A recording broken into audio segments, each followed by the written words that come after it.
go. All right. Hi, everybody. Welcome back to Close Up. I'm Ryan. I'm back again. Kelton did it last week with Caden, I believe.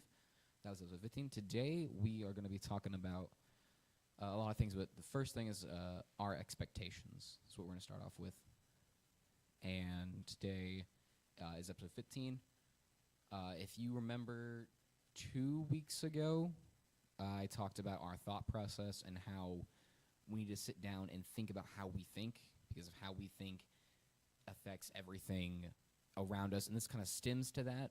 We're going to be talking about that, and we're also going to be talking a little bit about what it means to be cast out, cast from the presence of the Lord, stuff like that. So if you can hear me better, let me know, because I fiddled with some settings. If I'm still quiet, I need to know that too. But hopefully I'm a little bit louder than normal, or at least I'm at a decent volume online. I can't really tell when I'm up here, so feedback is really good. With that, we're going to go ahead and go, not that, to our first verse. And this has to do with both expectations and being cast out. This verse touches on both those topics. So we're going to be in Genesis chapter 4. And if you read your Bible, you know what this is. This is the story of Cain and Abel.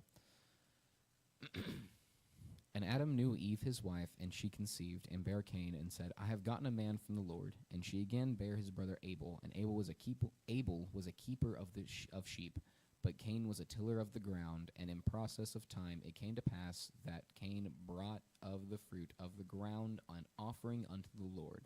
So we see that Cain is a tiller, while Abel is a shepherd. He's a keeper of the sheep. Cain goes and brings fruit of the ground and offering unto the Lord. So he brings some fruit, and it's important right there. It doesn't say his first fruit or his best fruit. He says he brings his fruit of the ground, meaning he could have brought fruit that was days old, that wasn't fresh, right? But we see in the next verse, and Abel he also brought of the firstlings of his flock, so the lambs, and of the fat thereof, and meaning he picked the best. And the Lord had respect unto Abel and to his offering, but unto Cain and to his offering he had not respect. So you see right there, that kind of clues you in. And that's not strictly because you just read what we read together, what Abel brought. It doesn't say he brought the worst, but it doesn't say he brought the best. And the Lord doesn't want our scraps. He wants the best, right? If we keep going, we see what happens.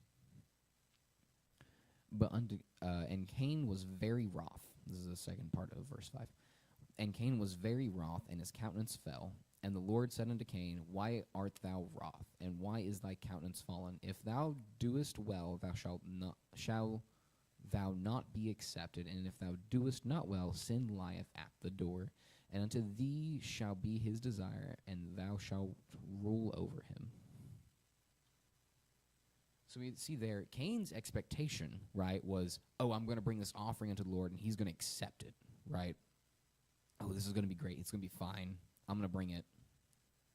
Even though it's not my best, I'm going to bring it, and he's going to accept it. That was Cain's expectation. And when it was not fulfilled, right, he was upset. He was angry. He was wroth, right? That's what the Bible says. He was wroth. He was mad that Abel, his younger brother's offering, was accepted, but his wasn't.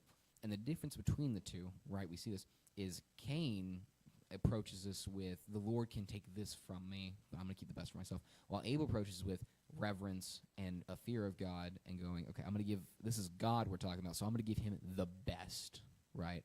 I'm not going to give him some lamb. I'm going to find the best lamb, and it's going to be some of the first. So it's going to be the best out of the first of my flock, right?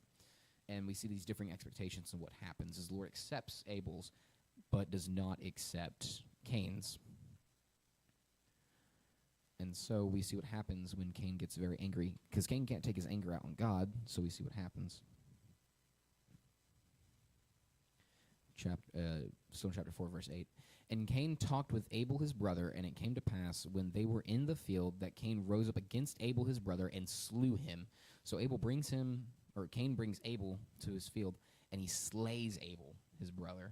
Or maybe they were working together. We don't know. But they were both in the field together.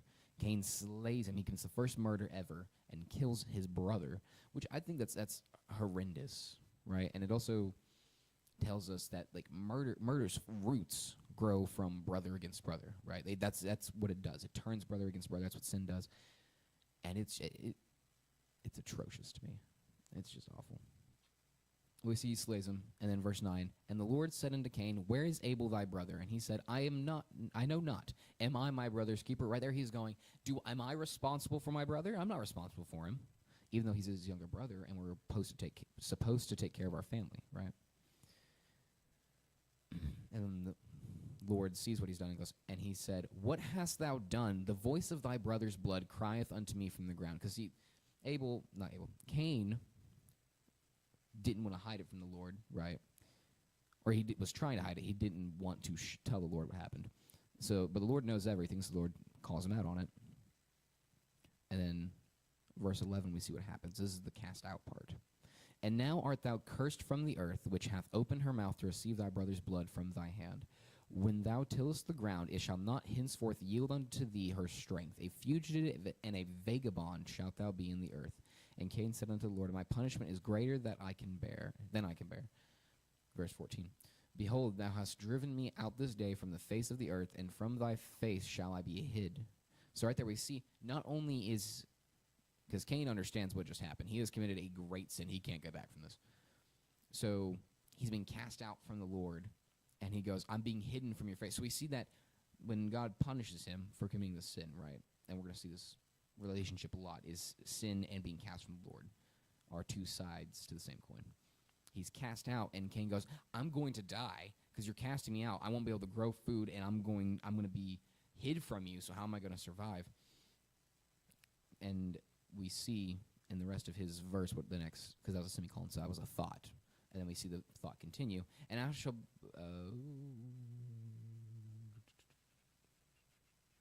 and I shall be a fugitive and a vagabond in the earth, and it shall come to pass that every one that findeth me shall slay me. Because everyone who sees him will know that's the man who killed his brother. Get him. Right? Verse 15. And the Lord said unto him, therefore whoever slayeth Cain, vengeance shall be taken on him sevenfold. And the Lord set his mark upon Cain, lest any finding him should kill him. So the Lord sees the plight, and we see this time and time again, that even when we deserve a curse, right, when we deserve to be punished, God gives us something to help us. In the garden, right, he could have killed Adam and Eve and just created two new beings, but he didn't. He just sent them away from the garden. He got them out of his presence, right? They committed sin, he cast them out. We're going to see this over and over again, and I got two more verses for that. And we see here, Cain, his expectation was, God's going to do this for me. He's going to accept this. God doesn't. He gets angry, commits a sin, which was murdering his brother. He then gets cursed. He gets his due judgment. And then he realizes it's too much for him to bear, and he says, Lord, help me. And the Lord helps him. We see this over and over again, Lord's mercy in helping. So we see that happen. And then we're going to jump to 2 Kings chapter 17, verse 7. And if you want to read the entirety of the chapter, you're welcome to. I'm going to be skipping around a little bit probably. I might read the whole thing, I might not. I'm not sure yet. But the whole thing of Kings is well, not the whole thing, but a couple of chapters is dedicated to the, I'm trying to think of the word here. It's not this word, but story of Israel, right? When Israel turns away from God and comes back, and turns away and comes back. So we're starting verse 7, 2 Kings chapter 17, verse 7. And so it was that the children of Israel had sinned against the Lord their God, which had brought them up out of the land of Egypt from under the hand of Pharaoh king of Egypt, and had feared other gods, and walked in the statutes of the heathen, whom the Lord has cast out from before the children of Israel and of the kings of Israel, which they had made. So right there, we see that the children of Israel have sinned against the Lord, their God, who had brought them out of the land. So it's talking about God, capital G there, not lowercase, capital G. That's important. Anytime in the Bible you see a capital G, we are talking about God, not false idols. And then we see a little further, we see what they did. And they walked in the statutes of the heathen, whom the Lord had cast out from before the children of Israel, and of the kings of Israel, which they had made. So we see that the Lord cast out the people who were in the promised land, right? Or in this area. I'm not sure it's referring to the promised land here, so don't quote me on that. But he cast them out, and then the Israelites move in, and then they immediately start following what the heathens were doing in that land, which is just so dumb to me. I mean, the Lord prepares you a place, right?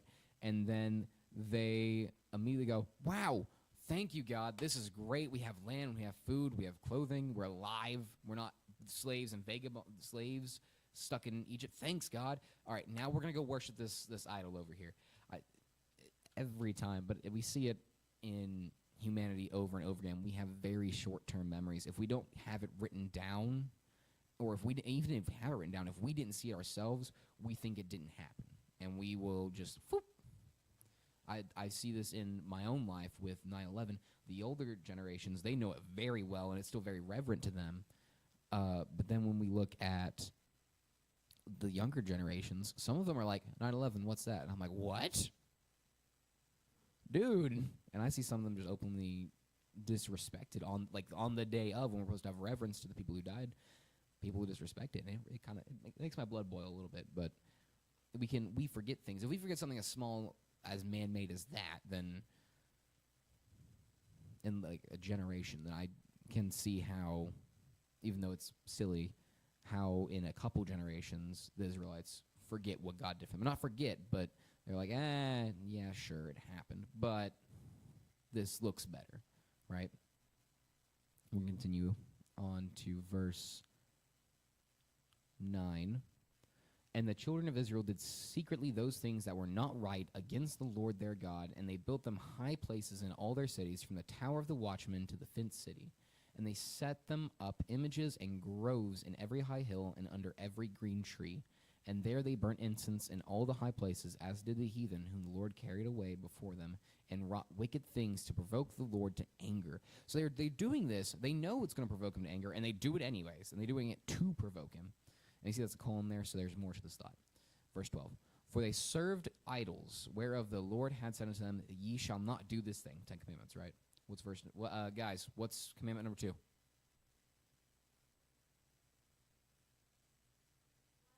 What's commandment number 2 in the 10 Commandments? Come on, you know it. I got people in the audience.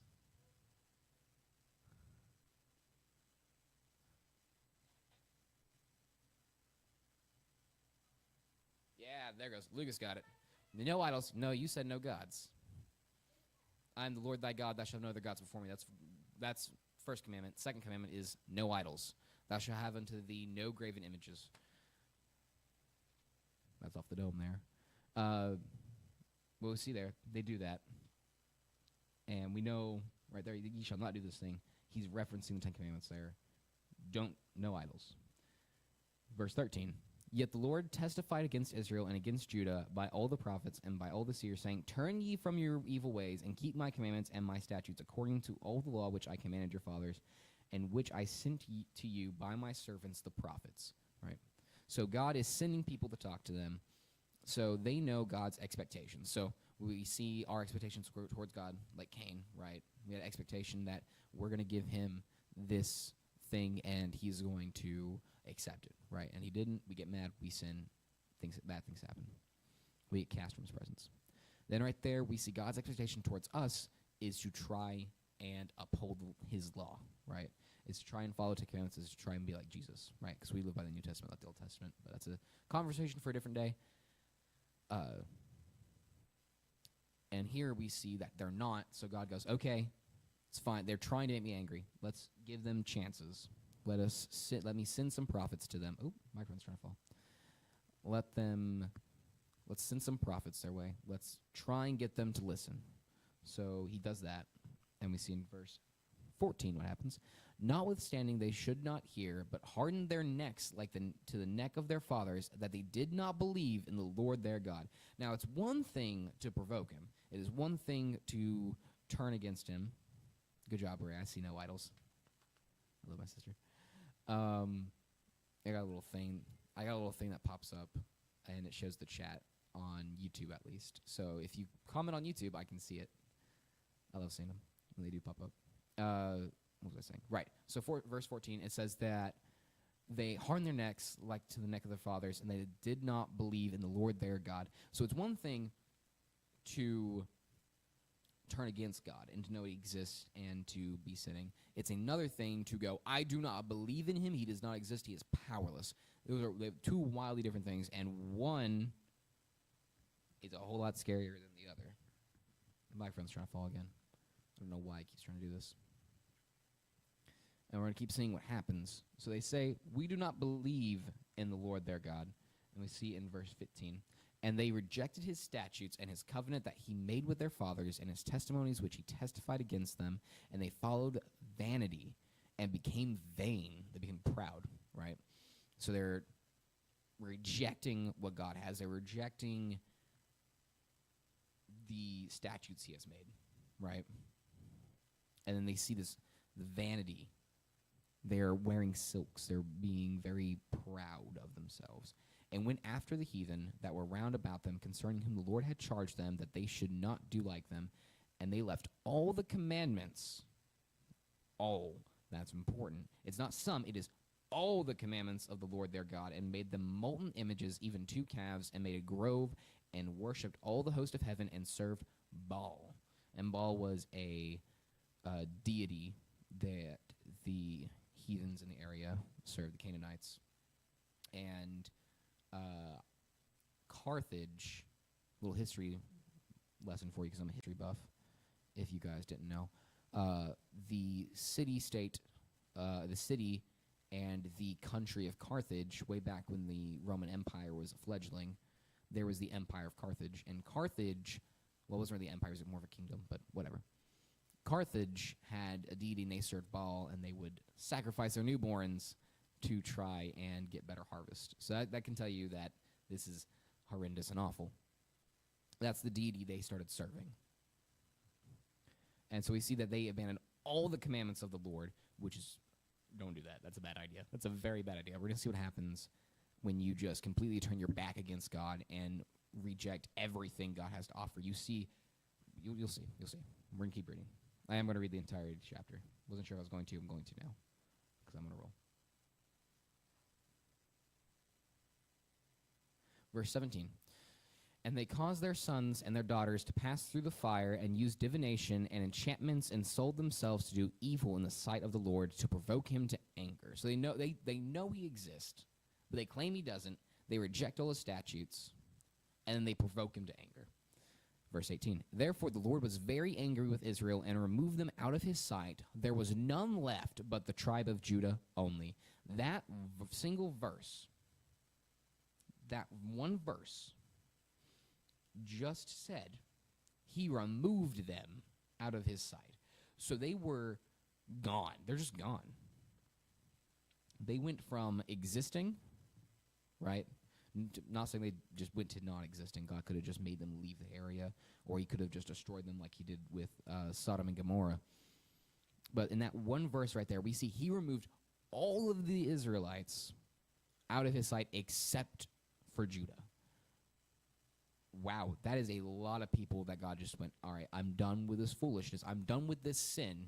I have given you chance after time to do this. I'm casting you from my presence. Because see, their expectation of God is, in this moment, they went from seeing him as a powerful being, right, being their God who saved them, to they viewed him as weak, as powerless, and not worth worshiping. And God had already told them, hey, I'm a jealous God. Don't do this. I gave you commandments to uphold yourselves and to help you. I freed you from slavery. You were slaves. I have freed you. And then they start provoking him, and they're provoking him, and they're provoking him. And they're sinning, and they're sinning, and they're sinning, and God gives them chance after chance. And sends people their way. He gives them multiple chances and calls them out multiple times, and still they do not listen, and they say he does not exist, and then they abandon all his commandments. And God, in his anger, removed them out of his sight. That text, from that comma, I'm going to highlight it so you guys can see what I'm talking about. It says he's very angry, and he removed them out of his sight, : so it continues, but right there, we see that, and remove them out of his sight. Not even a full sentence is dedicated to this. It is just, they're gone. They're out of his sight. They are cast away from him. And then we see, and there was none left but the tribe of Judah. And Judah continues what happens with Judah. So why didn't he remove Judah? Well, presumably Judah still has a chance. But we see what Judah does, the tribe of Judah does in verse 19. Also, Judah kept not the commandments of the Lord their God, but walked in the statutes of Israel which they made. And the Lord rejected all the seed of Israel, and afflicted them, and delivered them into the hands of spoilers, until he had cast them out of his sight. Verse 21. For he rent Israel from the house of David, and they made Jeroboam the son of Nebat king, and Jeroboam drave Israel from following the Lord, and made them sin a great sin. For the children of Israel walked in all the sins of Jeroboam which he did, they departed not from them, until the Lord removed Israel out of his sight, as he had said by all his servants and servants the prophets. So was Israel carried away out of their own land to Assyria unto this day. So they leave their own land, and this is the promised land. I was right on that. And they move them to Assyria, which is a kingdom to itself. And you can continue reading it if you want to. I'll scroll down so you can keep reading it if you wish. But I'm going to be talking. So I'm actually going to scroll up just a little bit so I can keep in my mind what the last verse was. And so we see that the Lord makes good on his promises. When he promises something, it will happen. It's not a if. It's not when he gets around to it. It's a it will happen. It's going to happen. Good luck. Like, there's a difference when, because when we think of promises, because we're humans, we know promises can be broken, and if we choose a untrustworthy person to make a promise with, they cannot keep the promise, and it can hurt us. But with God, he is a holy God, he is a loving God, and he is a good God. A good God has to be trustworthy. So we know God's always going to keep his promises, and God said to the Israelites through his prophets, if you do not depart from this sin, you will be removed from his sight, right? Another way of saying, you will be cast from him. And they said, no, we're going to keep doing what we're doing. I like what we're doing. It's great. We're prospering. It's fine, right? We see that today in our culture in America. We see that we don't care sometimes on both sides of the political aisle. We don't care what happens as long as our side wins, right? And that's really not a good attitude to have. We need to care. It's the lack of caring that has got us to where we are today. It is the lack of empathy towards one another. And I'm not saying one side's to blame for all of it. I'm not saying the other side's to blame for all of it. I do side with Republicans more, and that might get me banned on YouTube. I don't care. And the reason I do say I lean more Republican than Democrat is just because there are more Christian values in the Republican Party. And I'm not really a Republican. I'm a Christian here. I will side with the political party that follows what God says, because what God says is ultimately right, regardless of what the U.S. government says. The U.S. government can tell me up is down, or up is down and down is up. But if the Bible says up is up, down is down, I'm listening to the Bible. Just want to make that clear. But we see today, we see the lack of listening to the Lord and a lot of casting away of his ways, just like Israel in 2 Kings chapter 17. They cast away his commandments. They don't listen to him. They make unto themselves idols. I was reading the other day, sometimes I'll just sit down and I would just peruse the web to see what's going on in the world. And I saw the other day, I'm actually going to pull up a picture because it's really cool.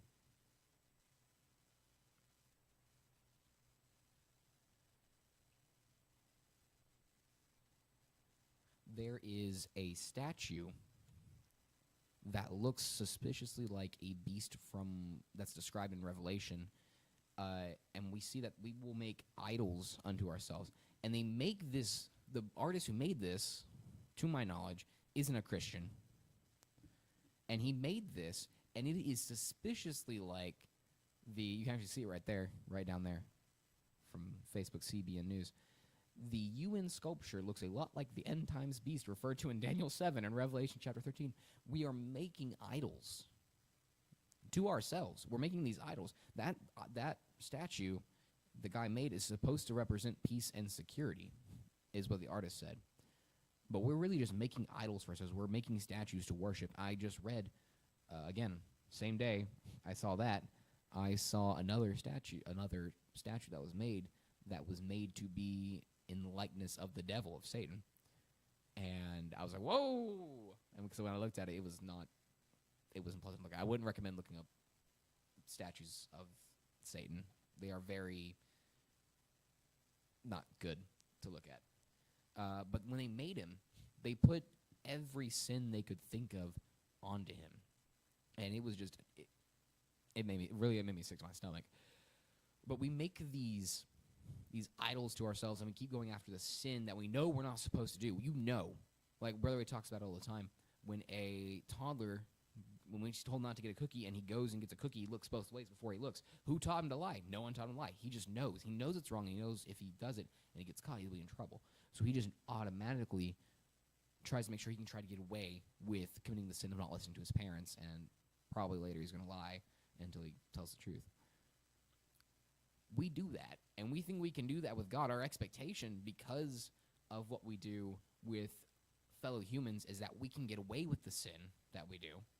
You can't get away with the sin from an all-knowing God. I'm sorry. You cannot, I'm going to say this again, you cannot get away with a sin from a God who knows everything. If a all-knowing God didn't know you sinned, he would not be all-knowing. And if he's not all-knowing, he's not all-powerful. So for God, which we know is all-knowing and all-powerful because he created the universe and everything in it, and he knows everything, then how are you going to hide a sin from him? You can't. It's impossible. And we're going to go to Revelations chapter 20, verse 11. This will be the last verse of the day. And I saw a great white throne, and him that sat on it, from whose face the earth and the heaven fled away, and there was found no place for them. And I saw the dead, small and great, stand before God, and the books were opened. And another book was opened, which is the book of life. And the dead were judged out of those things which were written in the books, according to their works. And the sea gave up the dead which were in it, and death and hell delivered up the dead which were in them. And they were judged every man according to their works, and death and hell were cast into the lake of fire. And this is the second death.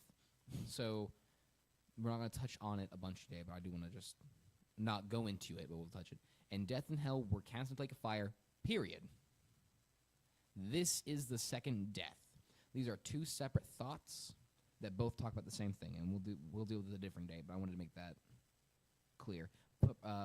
Pronunciation, right? Punctuation? Not pronunciation, but punctuation, right, in the Bible is extremely important, and that's why whenever you switch verses, or switch not versions, verses can change. And when a verse changes, that changes its meaning. That's bad. It's not a good thing. Verse 15. And whosoever was not found written in the book of life was cast into the lake of fire.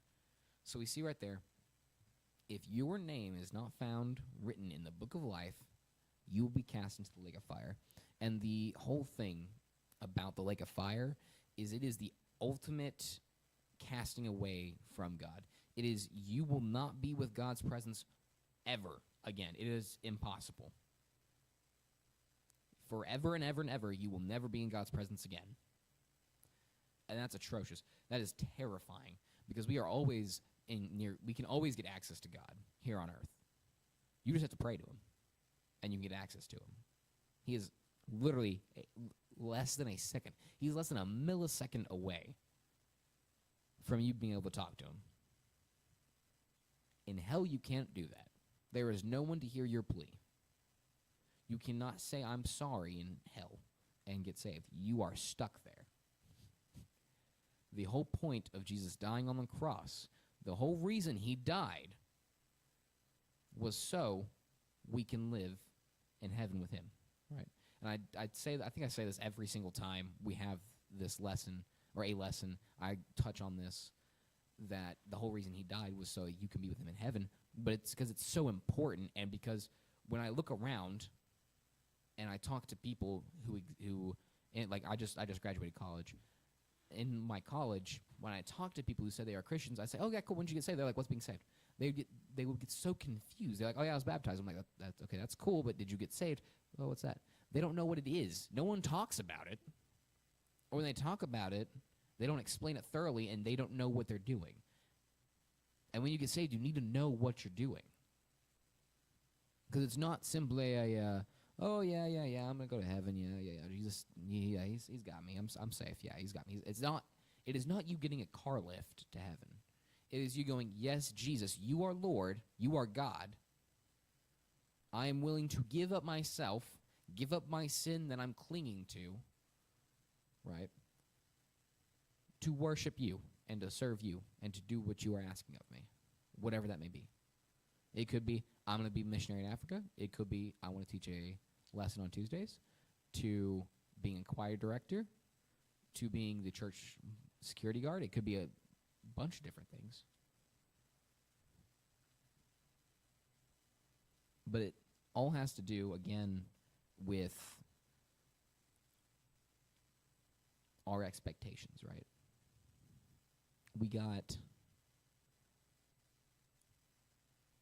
I'm really delving, every time I come up here, I keep delving into how our thought process is, and the reason why is because if we have a sinful thought process, you will keep committing sin. It's like a habit, right? If you keep committing the habit, are you ever going to break the habit? No, you're not going to break the habit. So if you keep having the habit of thinking sinfully, are you ever going to stop sinning? No. You have to change how you think, your thought process. You have to figure out how you think of your thought process, right? You got to think of your expectations. What are my expectations of God? What are God's expectations for me? What am I doing to not meet those expectations, and how am I going to meet those? You got to think about that. I strongly encourage you this week, until next Tuesday, we have our next lesson, to really think about what are your expectations of God. Because sometimes when we are thinking and we expect something of God, some people expect God to fix all our problems. Some people expect, God, I know you are all-powerful, so you are 100% going to give me everything I need ever, always and forever, and I'm not going to do anything to try and achieve that. I'm just going to sit on my couch and be a bum. God doesn't work that way. Sorry to tell you that. God does not work that way. Our expectation of him can't be like that. And other people have this expectation. I'm kind of bouncing around a lot today. Sorry about that. But everything I'm saying, kind of important. Holy Spirit's just moving through me. And we got the opposite side of the spectrum. So we have the end of the spectrum of our expectation of God will do everything for me. I don't have to do a thing. And then we have the opposite side where it's God can't do anything for me. I'm too bad, right? I am too sinful for God to help me in any way, right? That's not true. We know that's not true. God took a murderer, right? He took, I think it was Simon the Zealot. Simon's the Zealot. I think, Maddie, look it up for me, if you don't mind. Which of the disciples were the Zealots? I don't want to be wrong. I'm pretty sure it was Simon. I'm pretty sure it was Simon. But he took the Zealot, the disciple that was a Zealot, and he made him into a man of God who preached and who helped Jesus. If Jesus can use a murderer, right? He used David. David was a murderer, guys. A lot of times we view David as like this. Sometimes we even view David as an idol. Sometimes when you think about it, because we teach these stories and we think, oh yeah, David, he was this small guy who took on a giant for Jesus, and sometimes we turn him into idols. We can turn our biblical heroes into idols, and we don't need to do that. We need to be very careful about that. It was Simon? Yeah! It was Simon the Zealot. But if God can use David, who was a murderer, right, because he had killed a lot of people, and he also killed, I think it was Bathsheba, was the woman who he committed adultery with. Bathsheba's husband, right? He killed him. It wasn't directly murder, but he orchestrated it, and he got it ready, and he purposely made it to where he would die. If God can use someone like that, he can 100% use you. There is no reason God couldn't use you. Our expectation that God can't use us isn't right. God can always use you, regardless of what you have done. And God's expectation of us is that he lets us use, we let him use us. That is his expectation of us. His expectation isn't that we are exactly like Jesus. He knows we are sinful. He knows that we're imperfect. He knows that. But if we strive to worship him and to listen, we will sin a whole lot less. And it may be we never sin for the rest of our lives. It is possible. Jesus did it. If Jesus can do it, I know we can do it. Jesus proved we could do it. He came and God sent his son to earth for us, right? He was born a man. He lived a life just like us. He is just like you and me, except for the fact that he did not sin. If Jesus proved we can do it. It is possible. It's just our thought process and our expectation differs from Jesus and God's. And we need to make them align if we want to do better as Christians. If we want to be more like Jesus, we have to get our thought process and expectations right. Otherwise, it's never going to be right. Otherwise, we're never going to